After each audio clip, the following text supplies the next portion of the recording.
C'est la campagne qui n'est pas bonne. Depuis le premier match, on n'a pas été tueur comme on aurait dû l'être. Cette compétition elle est très courte, c'est pratiquement un format de phase finale, donc il faut être tueur sur chaque match. Ce manque de constance, c'est pour ça qu'on est éliminé de cette compétition. 5 points on a laissé, sans changer le fait de perdre ou de gagner, 5 points.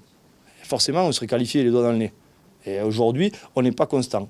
On n'est pas constant parce qu'on n'a pas suffisamment de caractère aujourd'hui pour se dire voilà, je tue le match et je reste là-dessus, je reste discipliné là-dessus. Bien sûr qu'on peut dire si on avait mis 3 points à la fin, mais ni vous ni moi ne le savions avant à la fin du match. Il a fallu attendre 10 minutes après pour faire des calculs, pour se dire que même en direct sur le j'ai vu, c'est jamais apparu. Mais est-ce que tu ne regrettes pas que vous... Oui, bien sûr, mais c'est de ma responsabilité à moi d'apprendre par cœur le programme et pas comme je l'ai fait. Je pensais qu'en égalité à 3, on ne sortait pas avec les Ospreys, à 4 finalement c'était le global qui comptait.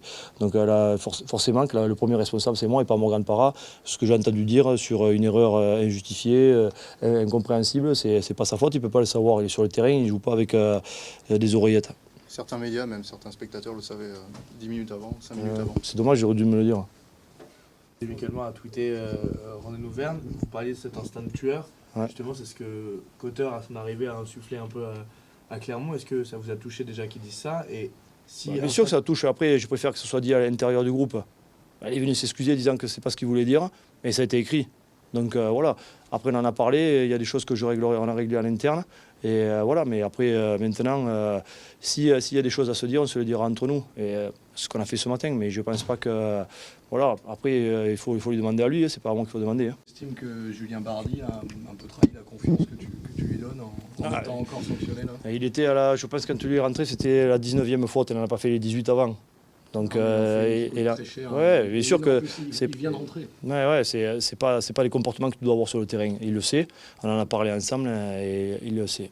J'espère que peut-être que le fait de prendre une grande claque comme on vient de prendre là, et que c'est jamais arrivé peut-être depuis longtemps, depuis 2011, peut-être que ça va nous réveiller et que peut-être on va se faire prendre vraiment conscience de notre situation et se dire voilà, on a besoin de serrer les coudes, d'être constant de bout en bout sur la compétition du top 14, la seule qui nous reste à jouer aujourd'hui. Et il râle parce qu'on a perdu, c'est comme ça quand tu es supporter, tu t'enthousiasmes quand tu gagnes et tu es déçu quand tu perds.